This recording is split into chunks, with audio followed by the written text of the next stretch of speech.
류는 결혼한 지 얼마 안 된 신혼부부입니다. 집이야 뭐 결혼 후 벌어서 좋은 집으로 이사가면 된다며 두 사람은 변두리 단독주택으로 아담한 집을 마련했습니다. 사람 한 명 살지 않는 너무 외진 곳에 달랑 이 집 한 채밖에 없었습니다. 어머니는 신혼부부가 그렇게 외딴 곳에서 살지 말고 주위에 주민이 있는 마을에서 사는 것이 어떻겠냐고 아들에게 물었습니다. 아들아, 신혼집이 너무 외진 곳에 있는 거 아니냐? 아휴, 애미가 도와주지 못해서 미안하구나. 그러나 아들은 조용하고 공기 좋은 곳에서 살고 싶다며 어머니를 안심시켰습니다. 사실 효자 아들 류는 돈 없는 어머니에게 부담을 주지 않으려고 아내와 돈을 모아 이 집을 어렵게 마련한 것입니다.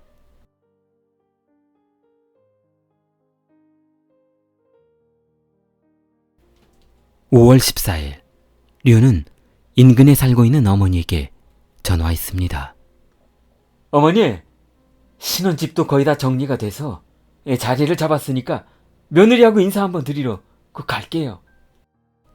어머니는 아들에게 변변한 집도 마련해주지 못해 너무 미안한 마음이 들었던 차에 그래. 내일 식사라도 같이 하게. 오전에 오거라. 아들은 어머니에게 15일 오전에 식사를 같이 하고 차나 한잔 하자며 안부 전환을 했습니다. 15일 오전 어머니는 아들과 며느리의 아침 식사를 준비하느라 분주했습니다. 그러나 9시가 넘어 10시가 다 되어가도 아들이 오지 않자 어머니는 아들에게 전화했습니다. 아들이 전화를 받지 않습니다. 걱정이 앞선 어머니는 이번엔 며느리에게 전화를 했습니다. 며느리도 전화를 받지 않습니다. 어머니는 아들과 며느리에게 수십 통 전화를 했으나 받지 않자 아들 집으로 한참을 걸어갔습니다. 집 앞에 선 어머니는 활짝 열려있는 대문을 보며 소름이 돋았습니다. 대문 앞 서너 발자국 앞에서 벌어진 대문 틈으로 집안을 들여다봤습니다. 마당에 널브러져 보이는 강아지가 피투성이가 되어 있었습니다. 어머니는 천천히 대문을 열고 집 안으로 들어갔습니다. 강아지가 온 집안 마당을 휘젓고 다닌 것 같은 핏자국이 흥건했고 핏자국을 따라가다 어머니의 시선이 멈춘 곳은 현관문이었습니다. 한 발자국도 앞으로 나갈 수 없을 것 같은 어머니는 바지 주머니에서 전화기를 꺼냈습니다. 경찰서에 전화했습니다.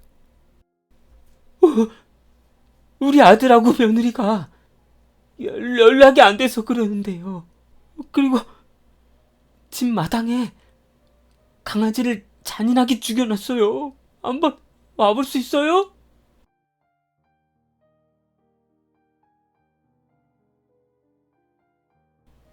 (2012년 2월) 120kg에 육박하는 건장한 청년과 샤프해 보이는 젊은 남성이 산둥성의 진인시와 타이안시의 외진 마을의 빈집을 대상으로 절도 행각을 벌이고 있었습니다. 도둑놈들은 훔친 돈으로 유흥업소에 가서 진탕 쓰거나 PC방에서 놀고 먹는 것으로 모두 소비해버렸습니다. 그렇게 몇 년 동안 이런 생활을 지속하고 있던 중 2015년 5월 13일 PC방에서 채팅하던 중 본인들과 뜻을 같이 할 2명을 추가로 모집했습니다. 그렇게 4명은 본인들의 장기를 공유하며 한 팀으로 움직이는 건 어떻겠냐며 아이디어를 냈습니다. 머리가 좋은 장은 리더, 거구인 푸강은 행동대원, 나머지 2명은 수거책과 정찰을 맡았습니다. 4인조는 사람이 없는 집을 물색하러 다니기 시작했습니다. 2015년 5월 14일 오후, 수거책 자오는 마을을 한참 동안 둘러본 뒤 장슈에게 말했습니다. 형님, 저쪽 마을 끝에 집 하나가 있거든요. 그런데 인적도 드물고 두 사람이 사는 것 같아요. 큰형은 자오를 바라보며 그래? 앞장서봐. 한번 가보자. 네 사람은 마을 큰 길을 지나 마을 끝집으로 걸어갔습니다. 언덕 위에서 한참 동안 집을 지켜봤으나 사람의 왕래도 없었고 보는 눈도 없어 적당할 것 같았습니다. 다만 마을을 지나오던 중 동네 노인들이 외지인을 바라보는 시선이 썩 좋아 보이지는 않았습니다. 동네 사람들의 관심이 뜸해질 쯤 행동책은 외딴 집 담을 넘었습니다. 집안을 둘러보더니 CCTV가 4개가 설치되어 있어 도둑질을 하기에 어려울 것 같았습니다. 그러나 어설픈 보안 시스템을 유심히 지켜보던 큰형은 야, 막내야, 이리 와봐. 저기 감지선이 끊어졌잖아. 네가 제일 날씬하니까 저 창문 사이로 한번 들어가봐. 들어가서 현관문 열어. 막내는 끊어진 보안선을 확인 후 코웃음을 쳤습니다. 4인조는 현관문으로 집 안에 들어갔고 큰형은 보안 컴퓨터를 뜯어서 부셔버렸습니다. 해가 질 무렵 그들은 안방에 숨어 있기로 했습니다. 집주인이 집 안으로 들어온 후 협박에서 카드에 들어있는 돈과 통장에 들어있는 돈을 모두 가져갈 목적이었습니다.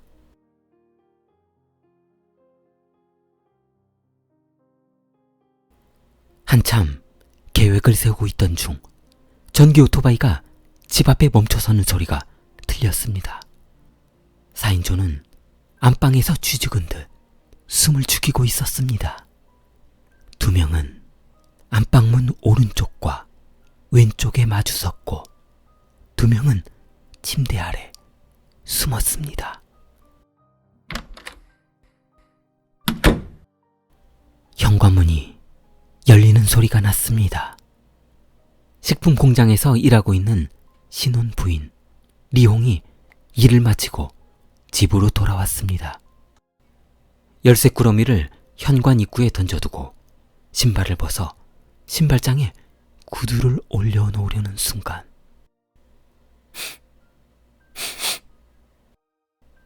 리홍은 코를 킁킁거렸습니다.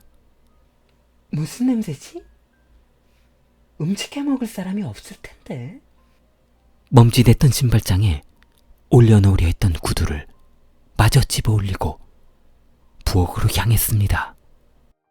순간 안방에서 숨어 기다리고 있던 4인조는 배고파 요리해 먹었던 음식을 뒷정리 안 했던 것을 생각했습니다. 리홍은 주방 앞에서 놀라 서 있었습니다. 이게 뭐지? 온갖 그릇이며 냄비가 다 나와 있는 것이 신기했습니다.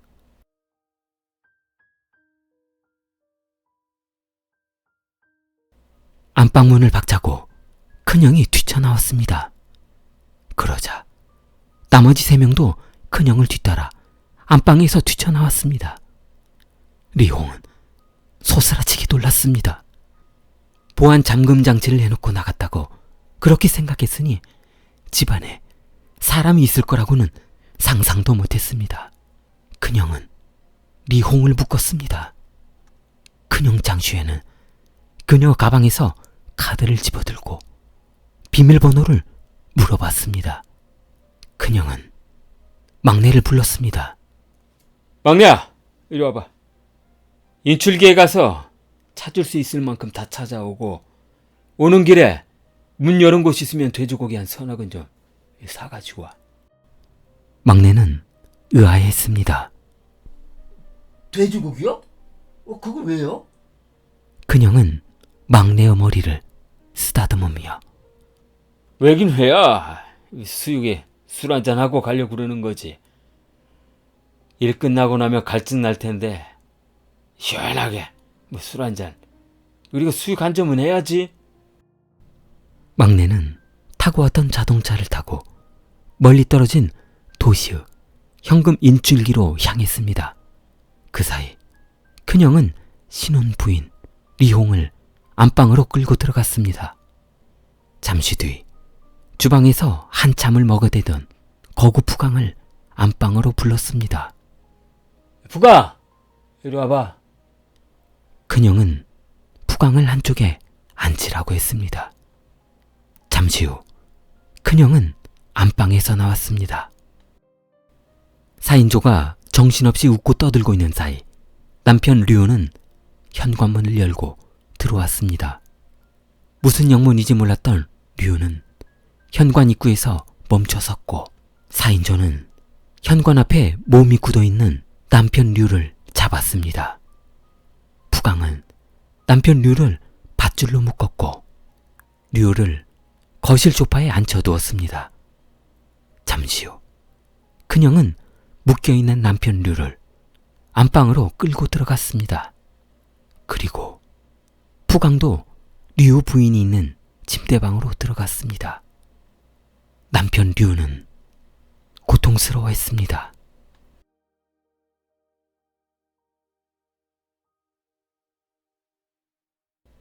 잠시 후 막내가 돼지고기를 사왔습니다. 현금 인출기에서 찾은 돈과 술봉지를 테이블에 올려놨습니다. 형님이 말씀하신 돼지고기하고 술 사왔습니다. 돈은 여기 있습니다. 형님. 거구 푸강은 돼지고기를 삶기 시작했습니다. 부엌에서는 고기 삶는 냄비의 들썩임 소리가 요동을 쳤고 집안에 울려 퍼지는 비명소리와 함께 강아지는 계속해서 울어댔습니다. 안방에서 신부 리용이 소리를 지르자 마당에 있던 강아지가 계속해서 짖기 시작했습니다. 이 일을 마치고 식탁에 앉아있던 그녀는 부엌에서 집어들고 마당에서 짖고 있던 강아지를 향해 걸어갔습니다. 잠시 후 짖고 있던 강아지는 고통스러운 듯 마당을 휘젓고 돌아다녔고 시간이 흘러 강아지는 조용해졌습니다.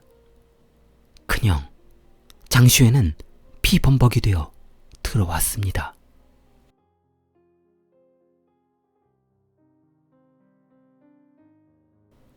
사인조는 분주했습니다. 집안 창고에서 포대 자루를 찾아 담았습니다. 5월 15일 오전 류 어머니는 아들이 전화를 받지 않자 경찰과 함께 아들 집에 들어왔습니다. 경찰은 집안을 조사하던 중 희한한 광경을 목격했습니다. 집안 마당이 강아지가 휘젓고 다닌 피투성이로 난리였기 때문입니다. 범인이 일부러 그런 것인지 강아지가 혼자 그런 것인지 알 수가 없었습니다. 집 안으로 들어간 경찰은 아우, 이거 무슨 냄새야. 음식 쓰레기가 이거 장난이 아니구만. 난장판이네, 난장판. 아이고, 술을 왜 이렇게 많이 마셨어? 경찰은 집안 분위기가 이상했습니다. 신혼부부가 산다는 집치고는 상당히 지저분하고 술병이 낭자있기 때문입니다. 그런데 안방의 침대는 이불이 말끔하게 정리정돈이 잘 되어 있었으며 화장실도 아주 말끔하게 잘 정돈되어 있었습니다. 단지 주방이 지저분한 것 외에는 별 문제는 없어 보입니다. 경찰은 어머니에게 물었습니다. 어머니, 혹시 이거 아드님하고 며느리하고 싸움하고 집을 나갔다거나 뭐 그러진 않았어요? 어머니는 펄쩍 뛰며 아니에요. 우리 아들이 무슨 일이 있었으면 나한테 전화를 했지. 그런 아들이 아니라고요. 경찰은 이해가 안 간다는 표정으로 안방으로 들어가 봤습니다. 옷장을 열어보고 화장대 서랍을 열어봤지만 부부싸움이 벌어진 듯한 흔적만 남아있을 뿐 별다른 점을 찾지 못했습니다. 경찰관은 시종일관 중얼거리며 부부싸움이라니까요. 아유, 자, 부부싸움. 계속 중얼거렸습니다. 그러다 경찰관이 무심결에 침대의 이불을 들어 올리는 순간 경찰은 뒤로 나자빠지고 말았습니다. 침대에 덮어진 이불 속에는 피가 흥건했습니다. 조사 중이던 경찰은 과학수사대에 지원을 요청했습니다. 현장에 도착한 과학수사대는 아무리 조사해도 신혼부부 시신이 보이지 않자 본사에 추가 병력을 요청했습니다. 신혼부부 집으로부터 뒷산까지 그 일대를 모두 수색했습니다. 과학수사대는 뒷산 언덕에서 포대자루 서너 개가 발견되었는데 자루 속에는 신혼부부 결혼증명서와 신용카드, 신분증 등이 발견되었고 추가로 옷까지도 발견이 되었습니다. 그러나 정작 신혼부부 시신이 나오지 않자 어려움을 겪고 있던 경찰은 신혼부부 집 대문에서부터 아주 미세하게 한 방울씩 떨어져 있던 혈흔을 따라가 봤습니다. 혈흔은 뒷산 언덕 너머 동굴에서 멈췄습니다. 경찰은 멈칫했습니다. 반장님! 혈흔이 저 동굴 안으로 들어간 것 같은데요? 경찰 반장은 들어가 보라며 손짓했습니다. 그러나 동굴 속에 무엇이 있는지 모르는 상태에서 쉽사리 들어갈 수는 없었습니다. 용기를 내서 들어간 경찰관은 동굴 속에서 소리 질렀습니다. 동굴 속에서 신혼부부 시신이 발견되었습니다. 그러나 충격적인 신부의 모습으로 현장에 있던 경찰관들은 망연자실했습니다. 수십 개의 이쑤시개가 꼽혀 있었습니다. 아무 생각 없이 동굴 속으로 들어갔던 경찰관은 이후에 정신과 치료를 받아야 했고 현장에 있던 경찰관들은 동굴에 있는 시신을 꺼내면서 우연히 목격하게 되었습니다. 5월 17일 오후 경찰은 범인 4명을 모두 검거했습니다. 검거하는 과정은 의외로 쉬웠습니다. 막내가 현금 인출기에서 부인 리홍의 카드로 현금을 인출했기 때문입니다. 경찰은 현장에 도착해서 현금 인출기에 찍힌 범인의 사진을 출력했고 일대를 조사하던 경찰은 비교적 손쉽게 잡을 수 있었습니다. 인상적인 것은 막내의 인출 장면에서 환하게 웃고 있는 장면이 찍혔다는 것입니다. 신혼 부부를 그렇게 잔인하게 살인한 것도 모자라 돈을 찾아 유흥업소에 가서 돈 쓸 생각을 하니 그렇게 기분이 좋았습니다.